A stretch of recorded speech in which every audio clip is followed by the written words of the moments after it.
J'espère que la communication sera claire et fluide. Euh, Le point de départ est un film qui a été réalisé par Tamar Ariel Pinto, qui, elle, à I-24, aurait fait un film dont la thèse principale est le fait que l'Aliyah d'Afrique du Nord, euh, au tout début du 19e siècle, a été occultée dans l'historiographie des temps modernes. C'est une aliyah très importante. Le film se concentre essentiellement sur la aliyah vers Yafo, Jaffa, à côté de Tel Aviv, celle qui a précédé Tel Aviv. Et vous allez voir tout de suite de qui s'agit-il, de quels sont ces aliyahs, ces aliotes en question. Mais euh, ce que je vais vous proposer ce soir, c'est un élargissement de cette thèse-là, et je vais commencer pas au euh, 19e siècle, je vais commencer au 12e siècle. Et je vais commencer avec un grand personnage qui s'appelle le grand poète Rabbi Yehuda Halevi. Je voudrais vous dire que l'historiographie israélienne et sioniste a voulu euh, euh, dire que le sionisme a commencé en 1882. Et bien sûr, comme disait Michel Foucault, l'histoire est écrite par les vainqueurs. Et il est évident que le sionisme laïque a été victorieux en ce qui concerne les grands exploits des aliotes importantes qui se sont faites au 19e siècle jusqu'au 20e siècle, jusqu'à la création de l'État d'Israël. Mais cette historiographie a occulté des aliotes qui ont précédé à 1882, pas par hasard. C'était une façon de dire que tout a commencé en 1882. Mais la chose est inexacte.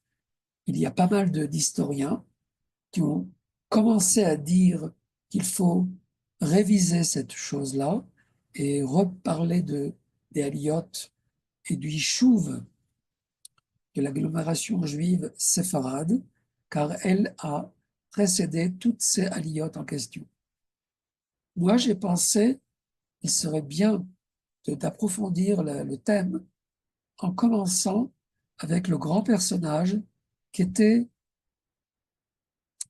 et voici, je vous montre une présentation, j'espère que vous la voyez bien, et eh bien, nous avons ici le grand personnage qui était Rabbi Yehuda Halevi. Il était poète et penseur, il était l'auteur du Hakuzari, face au négationnisme des croisades, face à la philosophie néo-aristotélicienne, face à la Reconquista et au meurtre des derniers grands leaders juifs en Babylonie et en Espagne, terre d'islam médiéval, le Rosh Hagolah, l'exilarque Chizkiyahu ben David, le Naguid Yosef de Grenade et Yekutiel ben Yitzhak ibn Hassan de Saragosse. De peur que le judaïsme ne soit considéré dorénavant comme une religion ou confession, Rabbi Yehuda Levi rédige son ouvrage Hakuzari pour bien nous rappeler que nous ne sommes pas une confession, mais nous sommes une nation liée à la tradition prophétique qui est bien au-delà de la tradition philosophique. Il s'agit de la tradition prophétique en voie de renouvellement de la prophétie en Eretz Israël. Rabbi Yehuda Halevi déplore le sort des Juifs entre la croix et le croissant et opte pour le renouvellement de l'option militaire en Israël. Tandis qu'ils se font la guerre, voici que nous suffoquons dans leur défaite. entre les armées de Séhir, la chrétienté, et de Kédar, l'islam, notre armée a disparu. Rabbi Yehuda Halevi prône le retour d'Israël sur sa terre. Celui-ci résout tous les conflits exiliques. Mais mon cœur est joyeux, car je vais au pays du sanctuaire. Je m'approche de Dieu. Oui, la mer et le ciel se ressemblent. Ce sont deux mers qui m'encerclent ensemble, et entre ces mers, mon cœur pieux est une autre mer, dont chaque flot chante un cantique à Dieu. Ô Sion, Dieu t'a désiré pour sa résidence. Heureux celui qui a choisi pour qu'il s'approche et qu'il demeure en ta demeure. Heureux celui qui sur qui s'ouvriront tes aurores pour le salut de tes choisis et pour leur allégresse. Quand ressuscitera ton ancienne jeunesse? Heinrich Heine a considéré le Rabbi Yehuda Halevi au XIXe siècle comme le troubadour de Jérusalem. Rabbi Yehuda Halevi a été assassiné quand il est arrivé à Jérusalem en 1141. Eh bien, les professeurs Goitein, Fleischer et Yahalom confirment son assassinat. Vous voyez ici à droite un bateau clandestin depuis l'Algérie qui s'appelait en 1947 le bateau Yehuda Halevi. D'ailleurs, nous le considérons comme étant l'exodus d'Afrique du Nord. Eh bien, Rabbi Yehuda Halevi réfute 3 arguments mensongers, tendancieux. Israël n'est pas une confession, mais une nation qui aspire à sa résurrection en Eretz Israël. L'âge d'or en terre d'islam est malgré le statut discriminatoire de Dhimmi, vu la dimension positive dans l'histoire d'Israël. La rivalité et non l'harmonie, les intérêts et non un altruisme désintéressé caractérisent les mœurs en terre d'islam depuis lors jusqu'à nos jours. À partir de Rabbi Yehuda Halevi, nous allons découvrir des personnages clés qui vont nous faire découvrir l'aspiration vers Sion, vers cette nation, c'est-à-dire l'aspiration de ces sages et de ces leaders et l'aspiration pour renouveler la nation d'Israël en terre d'Israël. Rabbi Moshe ben Maïmonide, en 1165, était sur le mont du Temple. Il veut renouveler la souveraineté d'Israël par les lois des rois d'Israël et des guerres qu'il mène, dans le fameux Mishneh Torah. Rabbi Moshe ben Nachmanide, 1267, d'ailleurs 700 ans avant la guerre des 6 jours, a construit une nouvelle synagogue et il lui prône la consolation d'Israël. Et pourtant, malgré toutes ces ruines, cette terre est merveilleusement bonne, que celui qui nous a permis de voir Jérusalem en sa ruine nous permet de la voir dans sa reconstruction et dans sa restauration. Lorsque la gloire de la Shekhinah y reviendra, je lui fais savoir que je suis monté sur le mont des Oliviers, qui fait face au mont du Temple, et en est tout proche. Entre eux se trouve simplement la vallée de Yehoshaphat, à la face au temple, face au temple. J'ai lu ses poèmes, secoué de larmes, comme il avait prédit. Rabbi Ishtori Aparchi, lui, prône la recherche d'Eretz Israël. Il arrive en 1320 et écrit un livre qui s'appelle Ishtori Aparchi, Aspiration messianique pour l'année 1358, dans l'ouvrage Kaftor Vaferach. Il va dire que le mont du Temple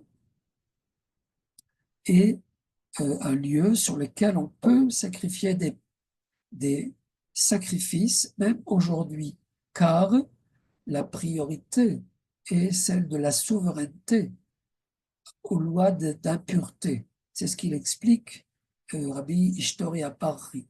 Vous voyez à votre gauche le mont du Temple, et le mont du Temple est basé sur trois secteurs, trois zones. La zone de Israël, Machane Israël, la zone de Lévia et la zone de Shekhinah. La zone de Shekhinah dans laquelle il est interdit de pénétrer étant impure, elle est toute petite, elle a près de 10% de la superficie du mont du Temple.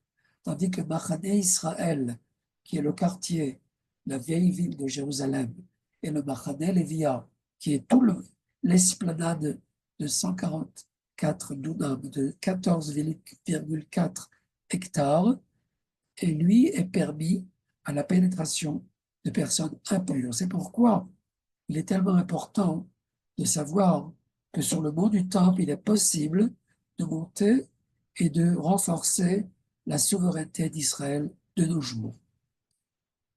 Le 16e siècle est le siècle de l'expulsion d'Espagne. Et l'expulsion d'Espagne va nous être comment dire,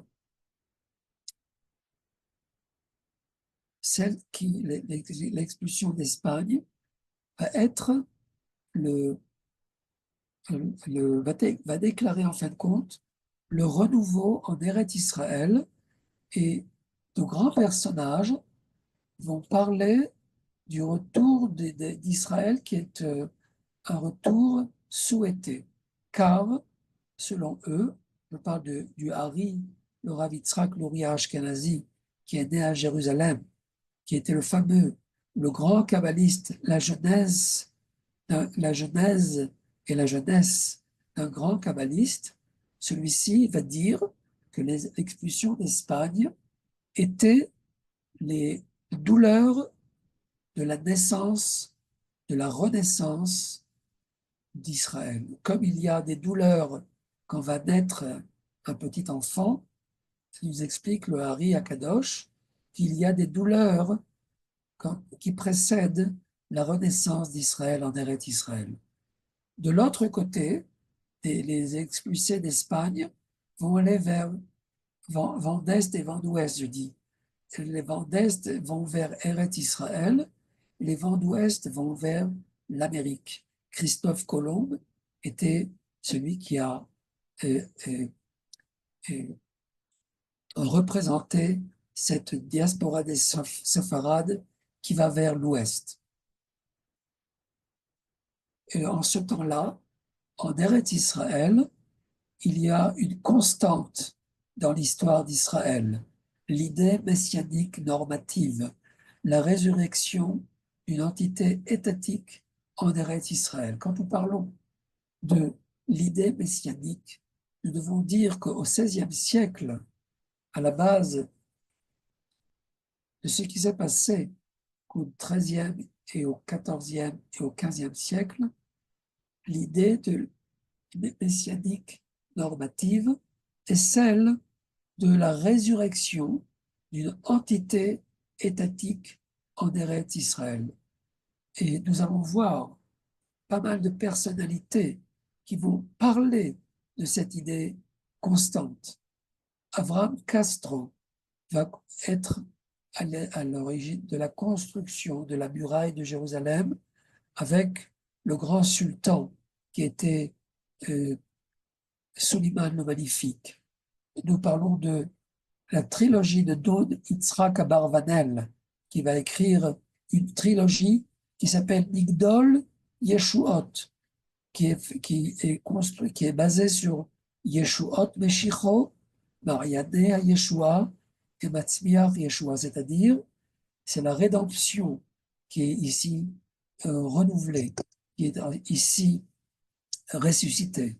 Dona Gracia va parler, et Don Yosef Nassi vont parler du peuplement de Tibériade et du peuplement d'Eretz Israël, le Rav Yaakov Beirav va vouloir renouveler le tribunal suprême en Eretz Israël. Il va le faire à Tzfat.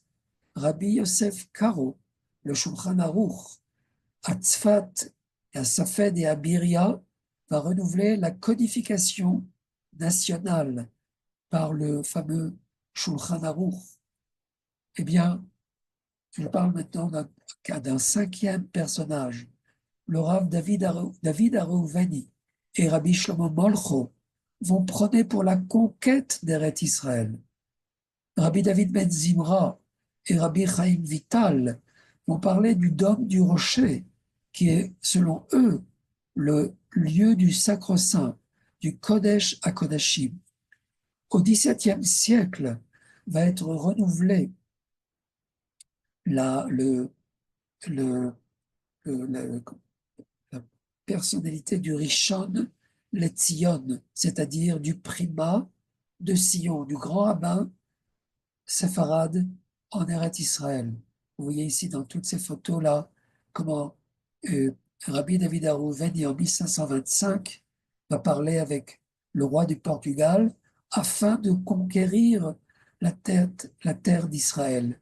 Regardez toutes les composantes du sionisme, le peuplement d'Eretz Israël, la codification d'un tribunal suprême, la reconstruction des murailles de Jérusalem, la codification nationale, considérer le lieu du mont du Temple comme étant un lieu clé de la rédemption, renouveler le leadership de grands rabbins du primat de Jérusalem, le primat de Sion. Regardez les 4 synagogues qui ont été construites entre le XVIIe et le XIXe siècle à Jérusalem. Et là-bas, dans la synagogue euh, la synagogue que vous voyez ici en face de vous, qui s'appelle, oh, elle m'échappe le nom m'échappe de ce que je vais tout de suite me rappeler. Eh bien, dans cette synagogue-là, le Rishon LeZion va être intronisé depuis le 19e siècle jusqu'à nos jours. Eh bien, dans ces synagogues séfarades va être renouvelé le leadership en Eretz Israël. L'historien Moshe David Gaon, d'une part, et le personnage Marco Yosef Baruch du 19e siècle va dire que la contribution singulière du Yishuv séfarade a été extraordinaire par rapport à la création de l'État d'Israël. Vous savez que l'historien Moshe David Gaon est le père du grand chanteur Yehoram Gaon. Eh bien, lui va écrire l'histoire du Yishuv séfarade en Eretz Israël. Les pères du sionisme en terre d'islam au XVIIIe siècle et jusqu'au XIXe siècle et au XXe siècle étaient Marco Yosef Baruch, d'une part, et Rav Yehuda Bibas, d'autre part. Ce sont les grandes personnalités du XIXe siècle qui ont prôné pour le retour en Israël et qui étaient en fait compte les précurseurs du sionisme en terre d'islam et en diaspora séfarade. Ces deux personnalités, Marco Yosef Baruch et Rav Yehuda Bibas de Gibraltar, et qui était aussi à Corfou et décédé à Hebron, et Marco Yosef Baruch d'Istanbul, et qui est malheureusement s'est suicidé en 1899, on l'appelle le Herzl de l'Orient. Eh bien, ces deux personnalités vont correspondre avec l'idée maîtresse de la messianité normative du XVIe siècle.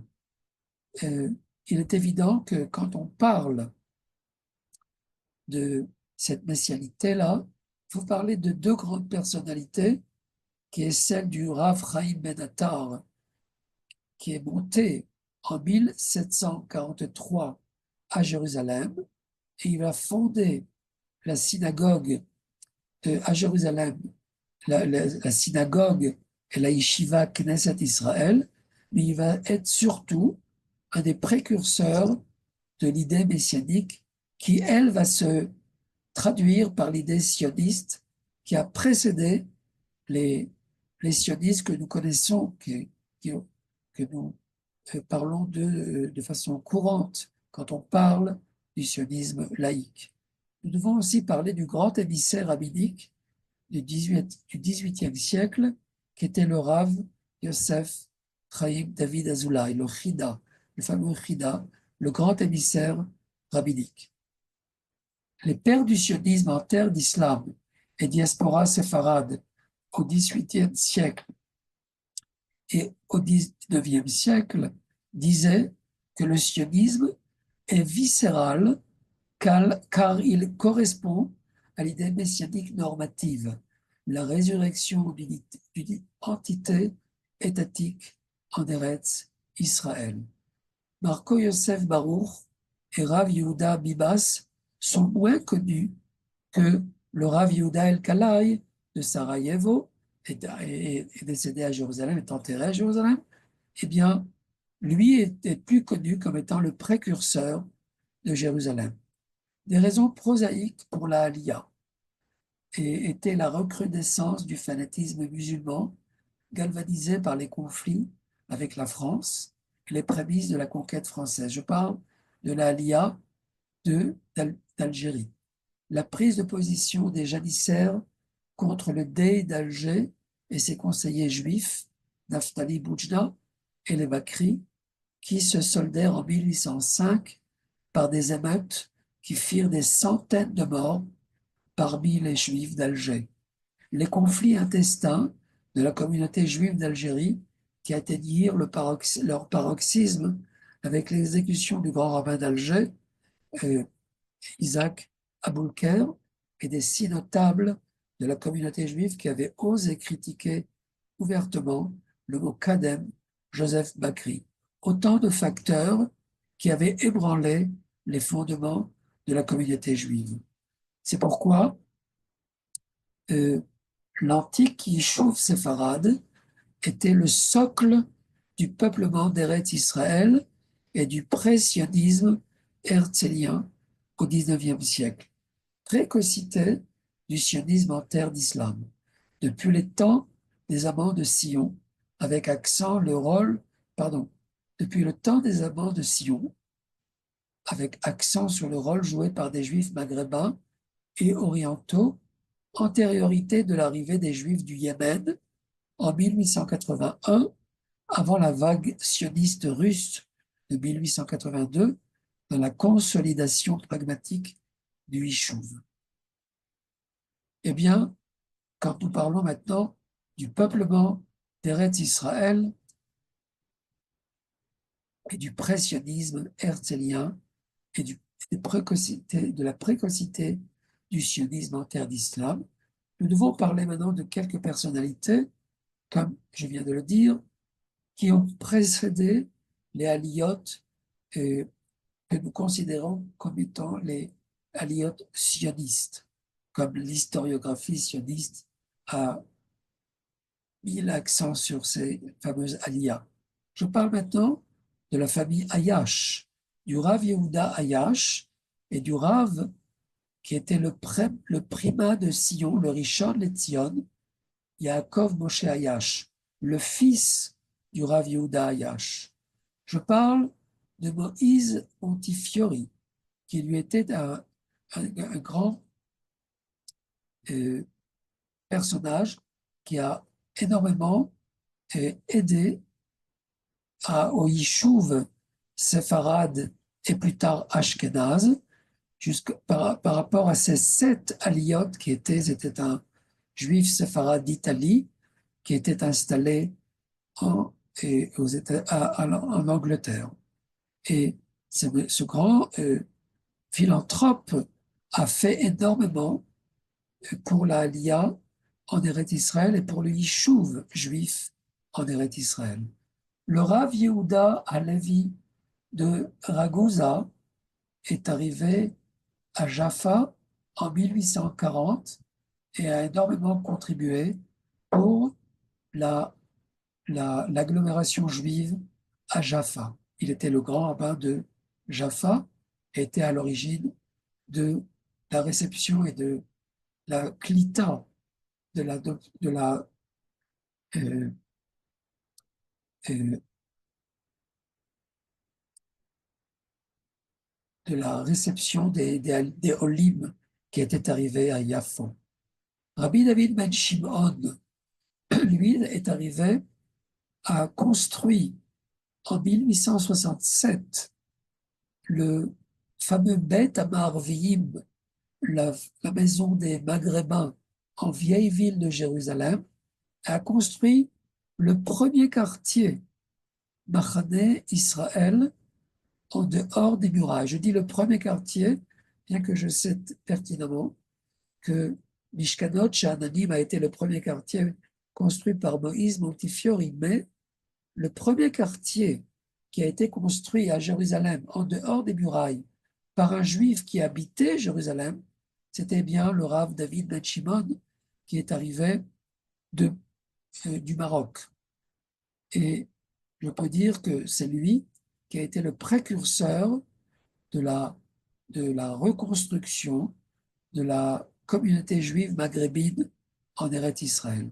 Adolphe Crémieux, le fameux Adolphe Crémieux, qui a octroyé le décret Crémieux pour les Juifs d'Algérie, était un juif séfarade, et lui était un grand sioniste, et bien qu'il ait été à l'origine de la fondation de l'Alliance universelle israélite, il a créé le Mikvé Israël en 1870, et plus tard, Jacob et Chaim Valero étaient des banquiers à Jérusalem, à Jaffa et Damas, et ils participent au fondement de villes modernes à Jérusalem et en Eretz Israël. D'autre part, nous avons aussi d'autres personnalités. Toutes ces personnalités ne vont pas seulement être des dirigeants spirituels, ils vont être des leaders qui vont construire le pays d'Israël. Mais encore une fois, ce sont des leaders pré-sionistes et pré-sionisme herzélien.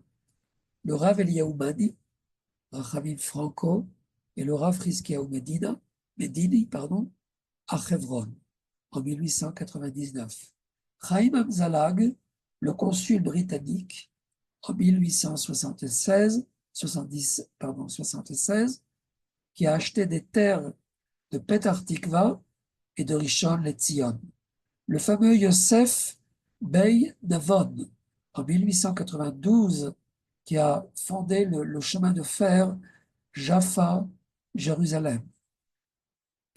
Avraham Moyal, un grand personnage, qui lui a été le délégué de l'Alliance en Israël, en Eretz Israël, et le délégué de Rothschild et de Chovevet Zion, Vysotsky et Pinsker.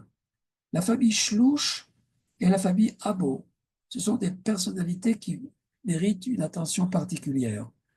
La famille Shlouch, dont les fondateurs étaient le Rav Aaron Shlouch que vous voyez en bas et Eliyahu Yosef Shlouch, eux ont habité Jaffa et ont créé Neve Tzedek, qui était la grand-mère, je dirais, de Tel Aviv. Tandis que Neve Tzedek était la grand-mère de Tel Aviv, Achuzat Bait était la mère de Tel Aviv. Ils ont fondé des agglomérations tout au long du littoral d'Eretz Israël, de Yafo jusqu'à Gaza. La famille Abo, dont vous voyez ici à droite, en haut, le Rav et consul de France, Yaakov Chai Abo, C'est une famille exemplaire qui, elle, a acheté les terres de Méron, Rosh Pina, Yesod HaMa'ala, Mishmar HaYarden, sur lesquelles, plus tard, seront fondées les premières moshavot. Entre les années 1870 jusqu'à 1882, la famille Abo ont été les acheteurs des terres de Galilée. Et c'est pourquoi ils ont précédé bien avant, près de 30 à 40 années, le grand euh, personnage, Yehoshua Hankin, qui est glorifié dans l'historiographie sioniste classique, de celui qui a acheté la Galilée et la vallée d'Israël en Galilée. Il faut souligner aussi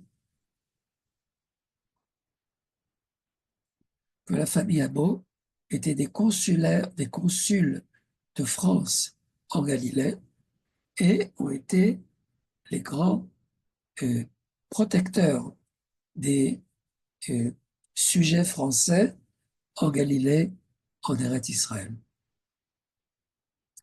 Je voudrais dire en passant que les Juifs du Yémen aussi ont été et aussi dans cette vague de Aliyah et ont précédé l'Aliyah pré-herzlienne et il y a une précocité du sionisme en terre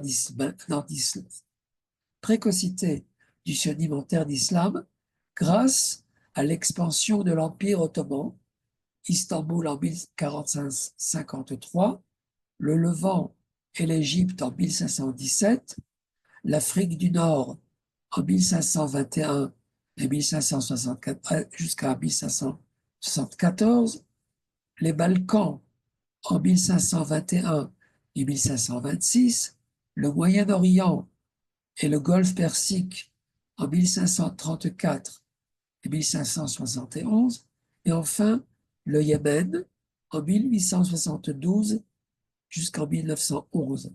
Grâce à cette expansion, l'Empire ottoman, qui est bien sûr avait la terre d'Israël dans ses frontières, l'Empire ottoman était lié à l'Afrique du Nord et au Yémen, et c'est pourquoi il y avait forte facilité d'arriver et d'aboutir en Eretz Israël plus facilement. Et nous voyons ici que l'aliyah messianique du Yémen, en raison de données géopolitiques favorables, ont pu monter en Eretz Israël. Le sionisme viscéral, qui correspondait à l'idée messianique normative du retour à Sion et de la résurrection d'une entité étatique en Eretz Israël, était facilité par le canal de Suez qui était percé entre les années 1859 jusqu'en 1869 et l'Empire ottoman à Tsanra au Yémen entre les années 72 à 1911.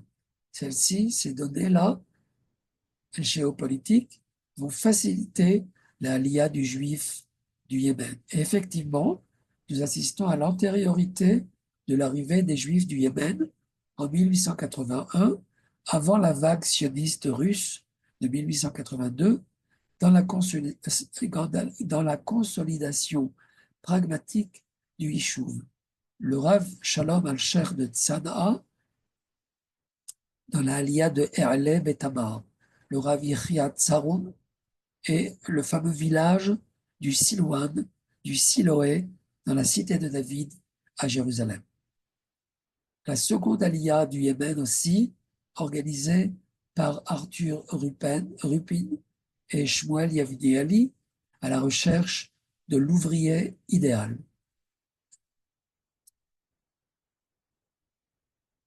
Le Rav Yaakov Meir, émissaire rabbinique de la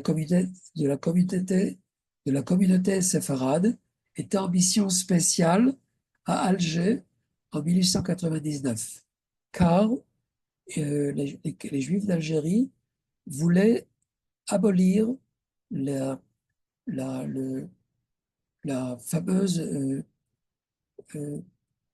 comment dire, la fameuse, euh, le fameux rôle d'émissaire rabbinique des différentes communautés. Il ne voulait plus recevoir des émissaires rabbiniques qui, eux, euh, récoltaient des fonds pour le Yishuv en Eretz Israël. Par rapport à la francisation des Juifs d'Algérie, il y avait une crise à ce niveau-là, mais le Rav Yaakov Meir a réussi à éviter cette abolition du rôle des émissaires rabbiniques en Algérie. Bien sûr, ça n'a pas tenu trop de temps. Euh, en fait, compte, par rapport à la Première Guerre mondiale, le rôle des émissaires rabbiniques va être aboli. Le chauffard du Rav Chaim Beliar de Tlemcen et le mot du Temple en 1897, lui aussi est révélateur de l'idée messianique. Vous savez que le Rav Chaim Beliar de Tlemcen avait sonné du chauffard devant la mosquée de Abu Medan à Tlemcen. Pourquoi il a sonné de ce chauffard? Car il a voulu leur dire que le mot du temple n'appartient pas aux Arabes, mais plutôt au peuple d'Israël. Car du fait que les Tlemcéniens, les Arabes Tlemcéniens avaient créé sur le mont du Temple le fameux Waqf, euh, le fameux, le fameux établissement musulman sur le mont du Temple qui s'appelait le Waqf et, et Abu Mitan, eh bien le Rav Chaim Beliar a sonné du chauffard. Il leur a dit que sachez que ce chauffard-là est sonné pour vous dire que le mont du Temple ne vous appartient pas, bien que vous ayez fondé cet établissement du Waqf Abu Midan. Mais le mont du Temple appartient au peuple d'Israël. Et viendra le jour où, comme j'ai sonné de ce chauffard avec ce chauffard, j'ai sonné de ce chauffard, viendra le jour, peut-être dans 50 ans, peut-être dans 70 ans, où on sonnera de ce chauffard sur le mont du Temple. Et c'est quelque chose, c'est une légende qui a énormément de bases historiques.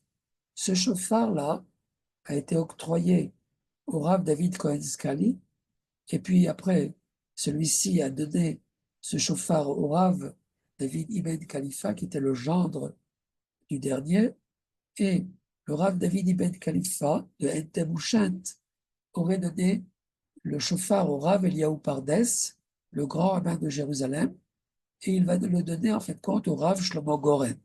Le Rav Shlomo Goren, le grand rabbin de l'armée d'Israël pendant la guerre des 6 jours, va sonner de ce chauffard que vous voyez ici sur l'image, qui est un chauffard nord-africain, et euh, il y a de fortes euh, euh, raisons de dire que c'est le chauffard du Rav Chaim Beliar.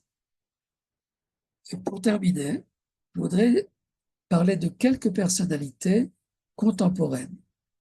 Le sionisme viscéral, il y a un sionisme viscéral dans la diaspora séfarade, car correspond-il à l'idée messianique normative, la résurrection d'une entité étatique en Eretz Israël. Telle était l'idée du Rav Yehuda Bibas, telle était l'idée de Marco Yosef Baruch, qui a voulu faire la conquête d'Eretz Israël.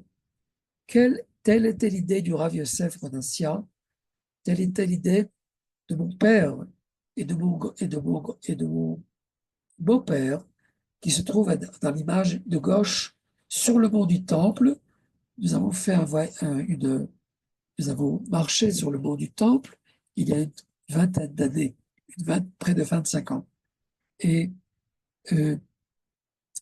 disait le Rav Manitou que le sionisme, même non religieux, est le seul messianisme authentique de notre histoire contemporaine, précisément parce qu'il est le seul à réaliser comme première étape de la délivrance la libération du peuple juif. Elle est basée sur la connaissance des références traditionnelles à ce sujet. Et c'est pourquoi le Rav Yihye Ben Haroche du Maroc, de Port-Lyautey, en 1950, va dire à ses élèves qui ont pris, je dirais, le pli antisioniste parce qu'ils ont fréquenté une yeshiva antisioniste, il va leur dire: je crois pertinemment que Herzl est un prophète et que Weizmann et Ben Gurion sont nos sauveurs. Je voudrais peut-être expliquer un petit peu de quoi s'agit-il et terminer avec cette idée. De quoi s'agit-il quand je parle de messianisme normatif? Pourquoi je parle en termes de normalité? Je parle de cela parce qu'au XVIIe siècle, il y a eu une grande crise. Et cette crise-là est la crise sabbatéenne. Et d'une part, et la crise de, je dirais, de Spinoza, et de Spinoza d'une part, et de Uriel d'Acosta d'autre part. De quoi s'agit-il? Il s'agit d'une crise par rapport à la messianité normative, une crise par rapport aux études juives, tandis que le XVIe siècle est un siècle qui est lié à une messianité normative, d'une part, à des études juives qui, elles aussi, sont des études normatives, c'est-à-dire équilibrées dans tous les domaines des études juives et de la loi orale et de la Bible et de la Kabbalah. Voici qu'en termes de chrétienté, dans ce que j'appelle la, les- la,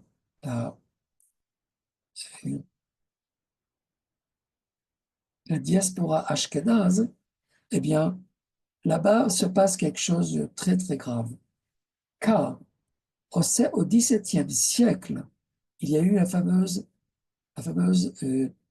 crise de Shabtai Tzvi, qui était un faux messie. Et d'autre part, il y a eu aussi la crise intellectuelle et spirituelle de Uriel d'Acosta et de Spinoza qui ont remis en question toutes les études juives et les composantes de préliminaires de ce qui concerne les études juives. C'est-à-dire, les idées préliminaires des études juives sont la création, la création du monde, la, euh, la création du monde, la, euh, la Hitgalout et la rédemption. C'est-à-dire, ce sont trois composantes qui, elles, euh, sont obligatoirement préliminaires aux études juives. Si on ne considère pas ces trois composantes, les études juives sont déformées, euh, subissent une déviation qui est très grave quand on parle d'études juives. Ce qui s'est passé, ce fameux siècle, a créé un sceptisme et a créé un doute parmi, surtout en diaspora ashkénaze, c'est-à-dire la diaspora ashkénaze a juré qu'elle ne fera pas, encore une fois, cette erreur d'aller avec un faux messie. À chaque fois qu'on va parler de messianisme après Shabtai Tzvi en diaspora ashkénaze, il y a eu un scepticisme qui a fait que personne n'a accepté une idée messianique quelconque. Et c'est pourquoi il y a un modèle qui est celui d'une communauté ashkénaze très déchirée. Il y a, à partir du XVIIe siècle, une idée antisioniste qui vient habiter les cœurs du monde ashkénaze. C'est-à-dire, il fallait, afin de devenir sioniste en terre de chrétienté, il fallait être non religieux. Il fallait sortir de la norme religieuse, car le monde religieux, en grande majorité, est devenu sceptique par rapport à l'idée messianique, car il y a eu un fameux un chaos qui s'est créé au XVIIe siècle. En terre de diaspora séfarade, eux aussi ont cru en Shabtai Tzvi. Mais quand il s'est converti à l'islam en 1666, alors ils ont dit, dans le monde séfarade, ils ont dit, certes, on s'est trompé, Shabtai Tzvi est un faux messie, mais l'idée messianique normative est tellement primordiale pour notre identité. Alors nous allons réhabiliter cette idée messianique normative. Et c'est pourquoi, quand Herzl, qui n'avait pas de kippa sur la tête, quand David Ben Gurion, qui n'avait pas la tête n'avait pas la kippa sur la tête, eh bien ils ont dit, eux, comme l'a dit le Rav Yehiel Ben Roche, ce sont nos sauveurs, ce sont nos prophètes. Pourquoi? Parce qu'ils ont prôné le retour du peuple d'Israël, de la nation d'Israël en Eretz Israël. C'est pourquoi ce que je suis venu vous dire aujourd'hui, je vais terminer avec cette phrase pour permettre un petit peu quelques questions, un petit débat. Eh bien, ce que je suis venu vous dire, c'est que je suis venu élargir un petit peu la thèse du fameux film que je vais vous envoyer et que j'espère que Yasmine pourra vous l'envoyer. Eh bien, ce film-là vient parler de cette aliyah occultée, oubliée au début du 19e siècle. Et c'est vrai, il, il nous doit d'apprendre l'importance de cette aliyah qui a précédé l'aliyah première que nous appelons l'aliyah première en 1882. Mais ce que je voulais vous dire aujourd'hui, c'est que cette idée-là a été préconçue déjà, bien avant. Et je pense que le personnage clé qui vient nous expliquer cette thèse-là, cette approche, cette perspective historique, c'est bien Rabbi Yehuda Halevi qui, lui, nous a enseigné ces notions-là sur lesquelles j'ai mis l'accent et tout au long de cette conférence. Je vous remercie pour votre écoute. J'aimerais bien répondre à vos questions. Alors, il y a des chats peut-être? Voilà. Je vois que Yasmine a mis le lien pour le film. Je vous propose et suggère de voir ce film-là. Je peux vous dire que je pourrais peut-être terminer, je vois le Rav René Gage ici, que je salue, grand rabbin René Gage. Eh bien, vous savez, je suis monté à l'âge de 12 ans. Et, et, et grâce au courage qu'avaient mes parents, en 1970, quand nous sommes montés en Eretz Israël, et je loue le ciel d'avoir eu ce privilège de monter en Eretz Israël, et je pense que j'ai j'ai, euh, réceptionné dans mon fort intérieur cette messianité normative de mes parents. Et je crois que cet amour qu'avaient mes parents pour Eretz Israël, Zichronam Livracha, c'est un amour qui vient nous euh, euh, pousser à monter et à revenir en Eretz Israël, car Eretz Israël est notre pays, Eretz Israël est notre foyer, et à nous de faire tous les efforts pour le renforcer et lui donner résurrection. Vous savez que la terre d'Israël est à l'image que nous faisons, de l'effort que nous faisons pour elle. Et je pense que c'est le message que j'ai reçu dans l'école dans laquelle j'ai grandi. Je ne vois pas des questions, mais des personnes qui remercient pour cette conférence. Mais est-ce qu'il y a des questions? Est-ce que quelqu'un souhaite, vous pouvez le faire via le chat? Ce qui est très important, et je parle maintenant en tant qu'universitaire, ce qui est très important, je suis en train d'écrire un ouvrage maintenant qui traite et de la Shoah et de la Tekouma, c'est-à-dire de la résurrection d'Israël en Eretz Israël. Ce qui est très important, c'est la méthodologie. Parce que l'historiographie, parfois, elle occulte des faits.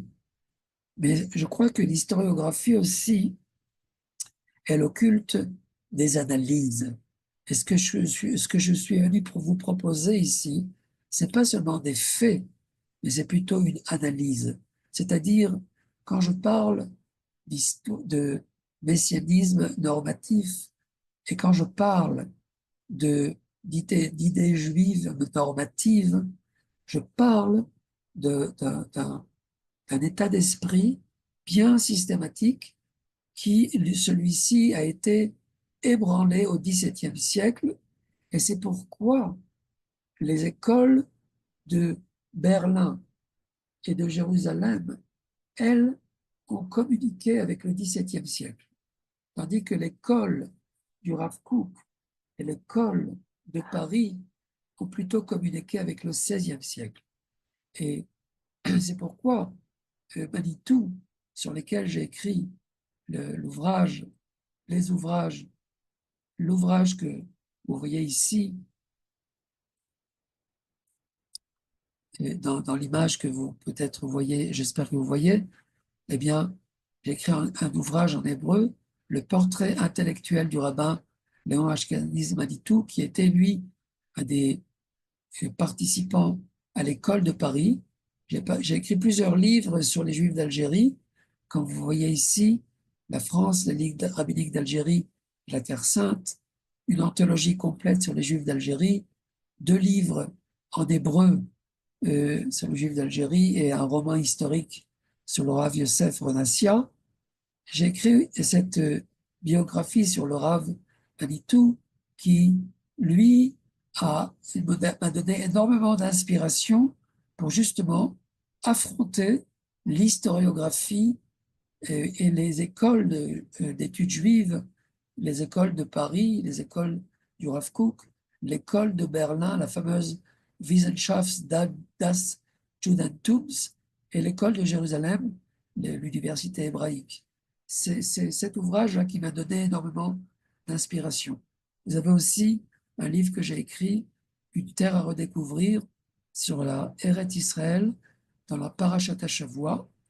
Et je fais aussi un livre qui parle des Juifs d'Algérie du point de vue historiographique, méthodologie, tradition et modernité. Et enfin, un livre que j'ai fait, un petit voyage, un petit journal de mon voyage sur un rocher, un voyage à Constantine que j'ai effectué en 1989. Voilà, Il y a alors, il y a une question. oui. Il nous reste vraiment 2 minutes. Une question de Gilbert Jaoui. Merci pour cette belle conférence. Ma question est, ne peut-on pas voir une origine laïque du sionisme? les fameux laïcs, comme je l'ai dit tout à l'heure, les, les, les juifs laïcs, j'aime pas tellement ces mots laïcs et chiloni et religieux, ce sont des termes chrétiens. Ils font partie de la nation d'Israël.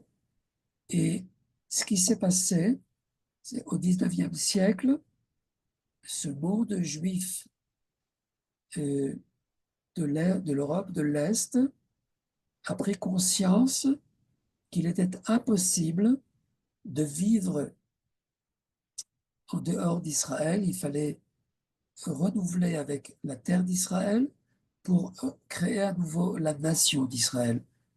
Ce sont des personnages qui ont agi de façon intuitive avec l'idée messianique, authentique et normative.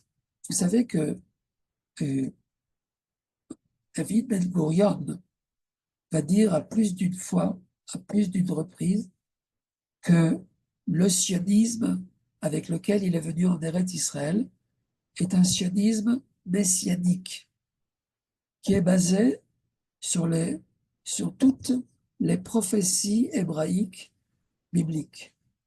Et donc, il va dire une très belle expression que j'aimerais bien traduire. Si vous le permettez, je peux vous montrer cette expression-là. Je vais tout de suite le faire. Si vous attendez 2 secondes. Euh,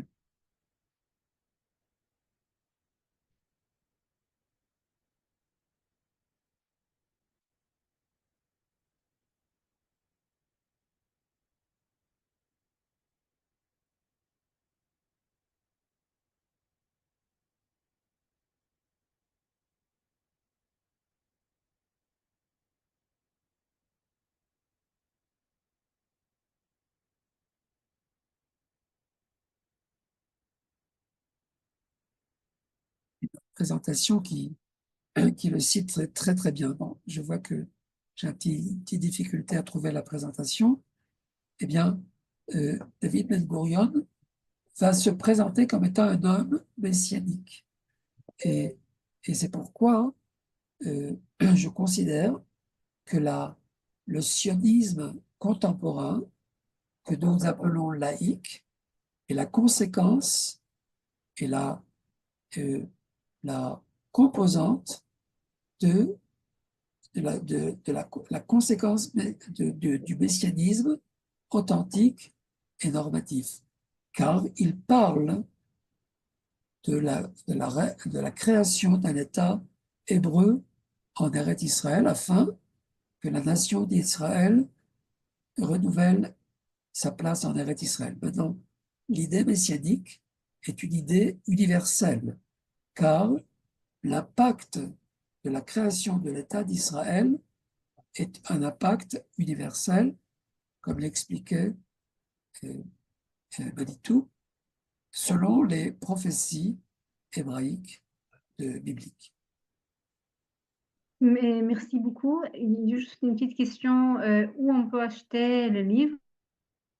Alors, vous êtes cordialement invité à me contacter et puis on pourra, c'est-à-dire les livres se trouvent chez moi, et ils sont tous chez moi. Je pourrais, si vous pouvez envoyer Yasmine le fameux lien que je vous ai envoyé par WhatsApp, c'est possible? Vous n'avez pas de WhatsApp?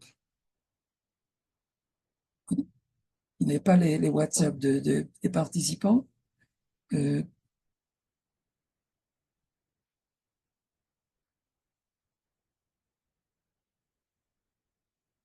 S'il vous plaît, je vais vous envoyer mon mail et si vous pouvez me contacter par mail et attendez une seconde, je vais vous envoyer un chat.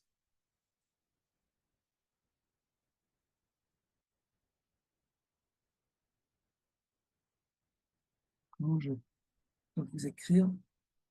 Euh,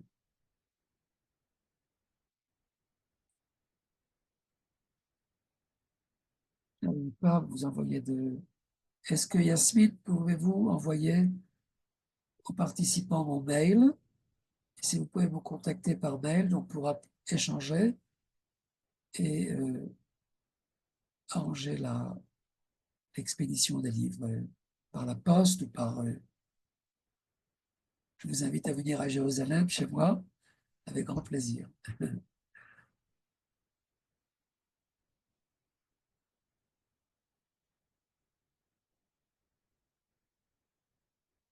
Hein.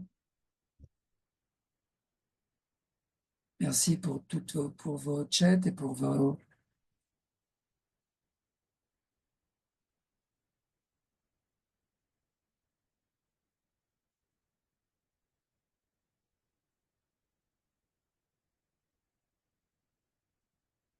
Yasmine.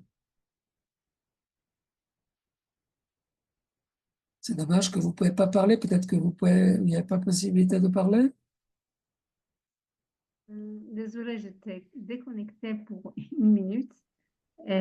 Juste, Youssef, j'étais en train de demander si vous pouviez mettre votre adresse sur le chat, votre adresse mail. C'est ça, je n'arrive pas, Et- je Ah, n'arrive ok. pas à trouver mon chat. Ah, C'est-à-dire, voilà. je vois que ça. Une seconde. Et là, on va pas tarder à... Voilà. Je vais vous écrire mon chat. Très Bon, bien. alors, c'est mon mail. Je vous envoie mon mail et vous Très êtes bien. cordialement invité. Je vous envoie aussi mon portable. Une seconde,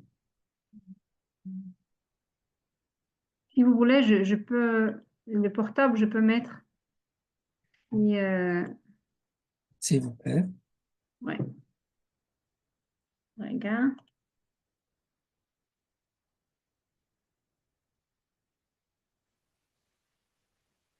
Voilà, c'est mon portable. Ça, c'est Voilà. mon mail.